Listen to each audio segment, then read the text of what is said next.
नमस्कार बच्चों, आज की इस कक्षा में आप सभी का स्वागत है। बच्चों, आज का हमारा प्रकरण है पत्र लेखन।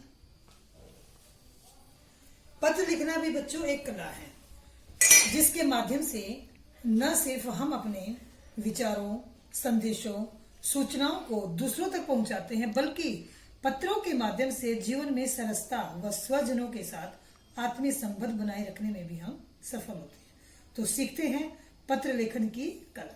सबसे पहले मैं आपको बता दूं, पत्र दो प्रकार के होते हैं। औपचारिक पत्र जो प्रशासनिक अधिकारियों, सरकारी विभागों, स्कूल के प्राचार्यों आदि को लिखे जाते हैं। नंबर 2 होते हैं अनौपचारिक पत्र, जो हम अपने परिवार के सदस्यों, रिश्तेदारों और मित्रों आदि को लिखते हैं। इन अनौपचारिक पत्रों को निजी पत्र भी कहा जाता है। तो आइए देखते हैं इन पत्रों को कैसे लिखा जाता है। इस पत्र के बच्चों कुल 6 भाग या 6 अंग होते हैं। सबसे पहला होता है बच्चों प्रेषक, यानी पत्र लिखने वाले का पता। आप जब कोई पत्र लिखते हैं तो अगर उस पत्र में आपको पता दे रखा है कि मान लीजिए करनाल में रहने वाले अपने मित्र को पत्र लिखिए या कोई भी कुछ भी, तो उसके अनुसार आप कोई पता बनाकर लिखेंगे। और अगर नहीं दे रखा है तो आप लिखेंगे परीक्षा भवन क ख ग शहर। तो नंबर 1 पर क्या आएगा? पत्र लिखने वाले का पता। नंबर 2 पर आएगा बच्चों दिनांक। जैसे आज दिनांक है 28 अप्रैल 2020। तो इस प्रकार से आप जिस दिन भी पत्र लिखेंगे वो दिनांक आप उसमें लिख देंगे। नंबर 3 पर आएगा बच्चों संबोधन, यानी जिसको आप पत्र लिख रहे हैं उसको आप क्या कहकर बोलेंगे। अगर बड़ों को लिख रहे हैं, लिखा हुआ है, तो आप आदरणीय सम्मान सूचक शब्द का प्रयोग करेंगे, आदरणीय पिताजी। चाचा जी को लिख रहे हैं, आदरणीय चाचा जी। जो भी आपसे बड़े हैं उनको इस प्रकार से आप संबोधन लिखेंगे। मित्र को लिख रहे हैं प्रिय मित्र। छोटे भाई या छोटी बहन को लिख रहे हैं तो प्रिय अनुज छोटा भाई, और अगर छोटी बहन है तो प्रिय अनुजा। ध्यान रखना बच्चों, आपकी छोटी बहन और छोटा भाई मामा का बेटा है, चाचा का बेटा है, बुआ का बेटा है, सब में आपको अनुज और अनुजा ही लिखना है। फिर उसके बाद आता है बच्चों अभिवादन। अभिवादन में बड़ों को है तो सादर प्रणाम, मित्र को सप्रेम नमस्ते, और अगर छोटों को है तो खुश रहो। इसके बाद है बहुत ही महत्वपूर्ण भाग है बच्चों पत्र का कलेवर, यानी बॉडी ऑफ लेटर।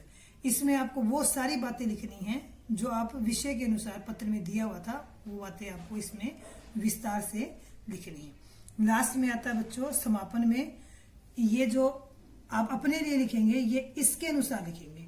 अगर आप पिताजी को लिख रहे हैं तो आपके आज्ञाकारी पुत्री, अगर हमारे चाचा को लिखा तो आप यहाँ पर आपके आज्ञाकारी भतीजी भी लिख सकते हैं। मित्र को लिखा है तुम्हारा अभिन्न मित्र या आपका अभिन्न मित्र, और अगर आपने छोटों को लिखा है तो तुम्हारा बड़ा भाई, आपका बड़ा भाई, या तुम्हारी बड़ी बहन या आपकी बड़ी बहन। तो इस प्रकार से आप पत्र लिखेंगे। अब पत्र के क्लेवर से संबंधित महत्वपूर्ण बात है बच्चों भाषा की, कि इसकी भाषा कैसी हो।